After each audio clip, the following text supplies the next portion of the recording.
Just glad she took my call. Yeah.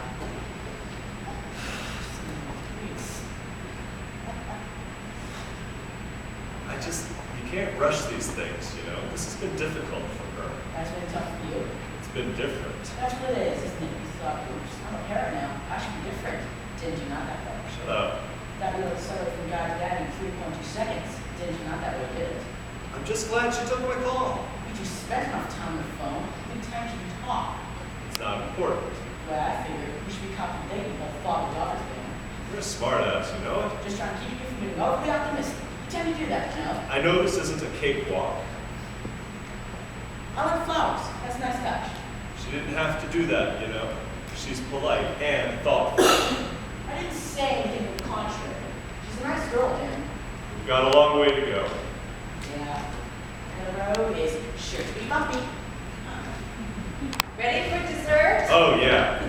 Cherry pie is Dad's favorite. Is it okay with you? Cherry pie? Oh, I've always loved it. It was my favorite when I was a kid. Really? Mom used to serve it with about a half can of whipped cream on top. Do we have any whipped cream? Oh, no. Well, it's all right. It's not necessary. Are you sure? Yes, Dad, we don't have any. Really, it's all right. It's too many calories anyhow. I'll go get some. You don't have to. It's no trouble. Damn, really?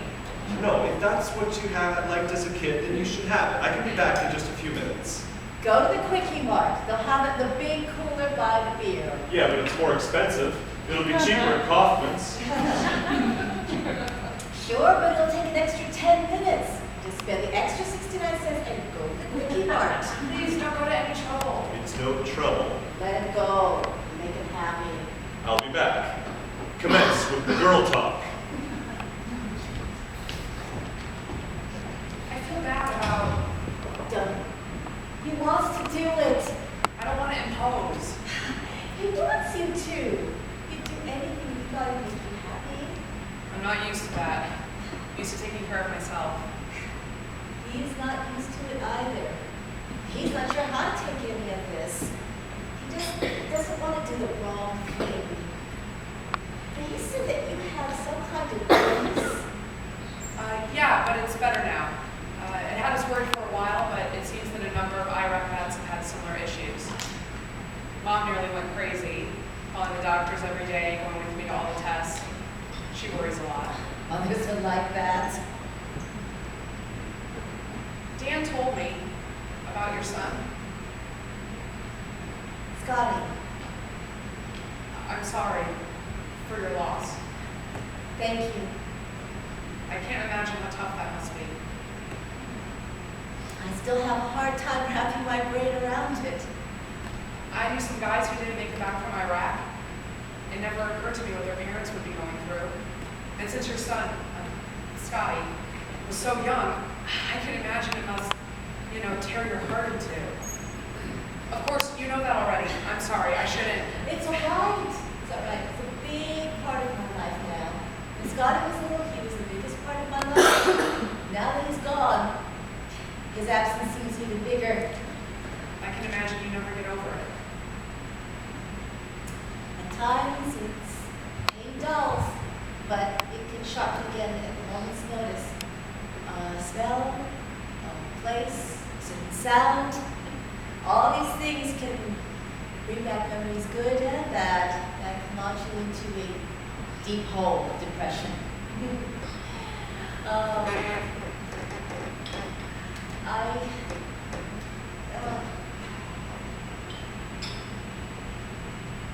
That's terrible.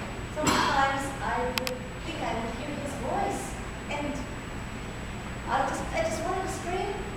So I do, usually in the shower. I thought that the water would drown out my crying. Sometimes I'd scream in the car. Roll up the windows and let it rip.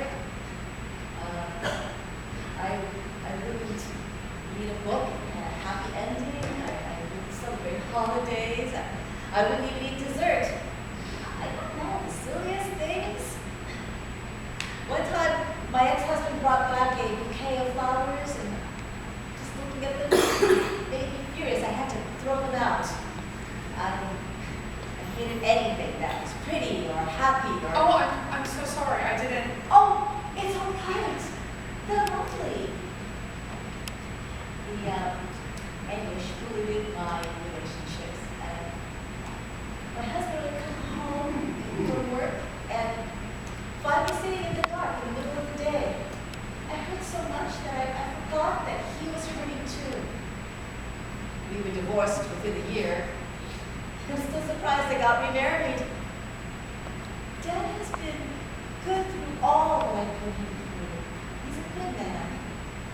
How did you two meet?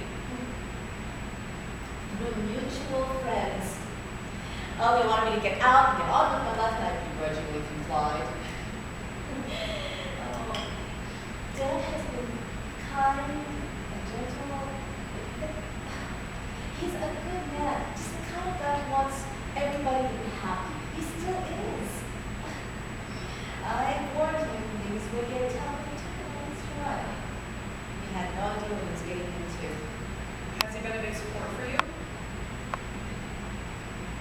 It's been hard because he doesn't have, I don't know, the perspective, I guess. I'm the support group in the community center. We've all had the same experiences. We all help out when things get tough. You're like my home team. You only feel like you feel safe with. I think you've done an amazing job of dealing with this, of learning what you can overcome and what you have to accept. Maybe. I guess that's why I find it refreshing to watch Dan as he discovers new things about me. I guess I know this is hard for you. Sometimes he'll say something and I'll note the inflection in his voice, or a gesture, or a mannerism, and I think, that's me. This guy is mimicking me. And then I realize I got that from him. It's kind of weird. Haven't you ever noticed, wondered what your dad would be like? Not really. Well, I had an inkling there might be more to it than what I knew. His name isn't on my birth certificate, so, well, it made me question my mom's story. She didn't talk about it. She just said it was in the past and we needed to move forward. I guess a big part of me just moved on. I thought about looking up more info on it, but I didn't have much to go on. Well, how are things between your mom and you now that, There's a little tension. I'm still trying to get past the whole, why did you hide my daddy thing? I don't know how I would have dealt with it if I had been in her shoes. Of course, it's easy to say what should have happened, but if there's one thing that the Army has taught me, it's that you can never be sure how you respond until you come face to face with the problem. I've heard so many people go through a lot to find their parents. I knew a girl in high school who was adopted, and when she was 16, she went through this huge effort to find her birth parents. I thought it was crazy of her to spend time and money trying to find people who chose not to be in her life. My roommate in college was really close with her family, even though they were constantly making her mad. Her mom did all kinds of passive-aggressive stuff, and her dad didn't pay her much attention, and she was constantly complaining about how awful they were. And yet she would call them almost every day and spend every weekend with them and her sisters, who were even worse. I figure I would rather spend time with people I like, and just because I'm related to somebody doesn't mean I like them.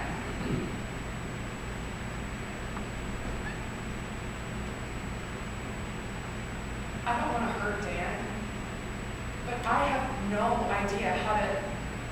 I don't know what we're supposed to do. He doesn't either. I'm back. Just remember, he only wants the best for you. Thanks for sharing about Scott. Who wants whipped cream on their pie? That would be me. Fire away, cowboy. Are you waiting? Tell your sweet tooth to hang on a second.